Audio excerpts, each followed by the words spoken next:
Assalamualaikum warahmatullahi wabarakatuh. Selamat pagi, anak-anak.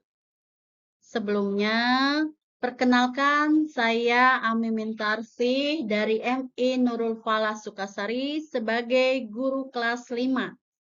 Di sini Ibu akan menjelaskan materi tentang tema 9, penyajian data tunggal.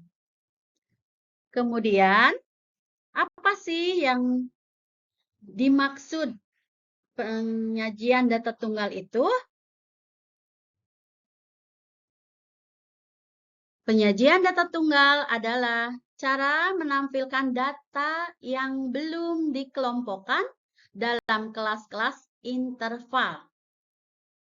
Kemudian, biasanya disajikan menjadi dua metode, yakni yang pertama menggunakan metode tabel, yang kedua menggunakan metode diagram.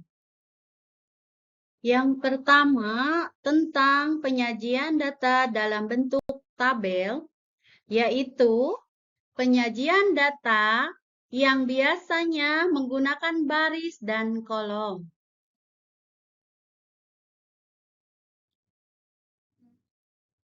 Di sini contoh ada studi kasus dari penyajian data berbentuk tabel, hasil ulangan matematika dari kelas 5 SDE Nusantara 1 diperoleh nilai sebagai berikut seperti yang telah ditampilkan pada layar. Kemudian, buatlah tabel frekuensi data tersebut. Di sini, apabila dikelompokkan, maka diperoleh nilai sebagai berikut. Yang mendapatkan nilai 65 sebanyak 2 siswa, yang mendapatkan nilai 70 sebanyak 5 siswa, yang mendapatkan nilai 75 sebanyak 9 siswa, yang mendapatkan nilai 80 sebanyak 3 siswa, yang mendapatkan nilai 85 sebanyak 4 siswa, yang mendapatkan nilai 90 sebanyak 3 siswa, dan yang mendapatkan nilai 95 sebanyak 4 siswa.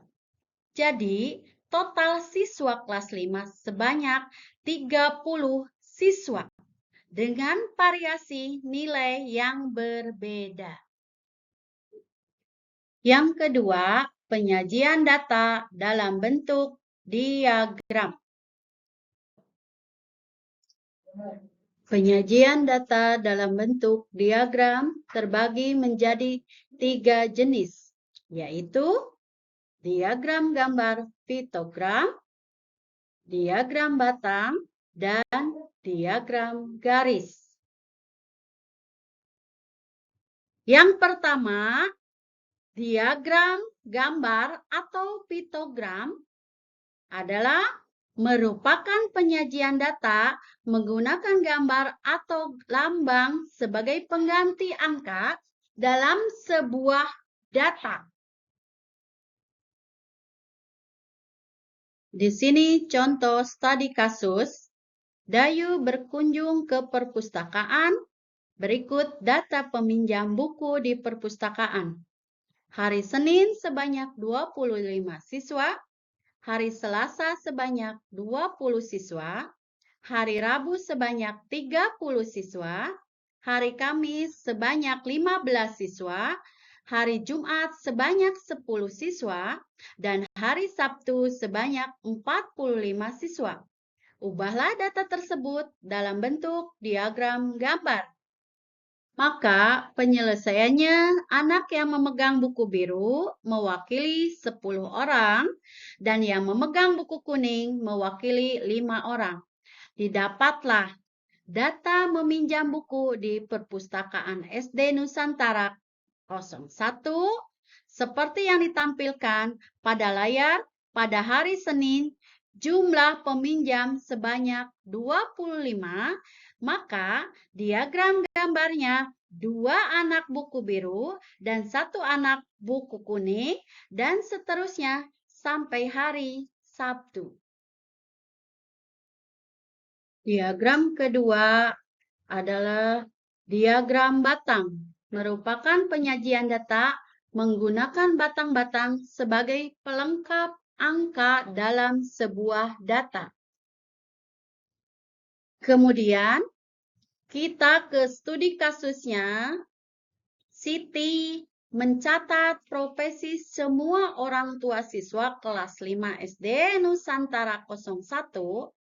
Siti menanya satu persatu profesi orang tua siswa kelas 5 dan diperoleh data sebagai berikut.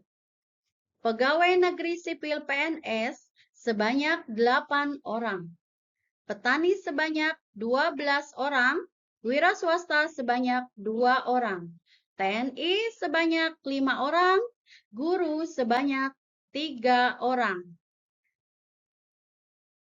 Ubahlah data tersebut ke dalam diagram batang. Maka penyelesaiannya menggunakan diagram batang sebagai berikut.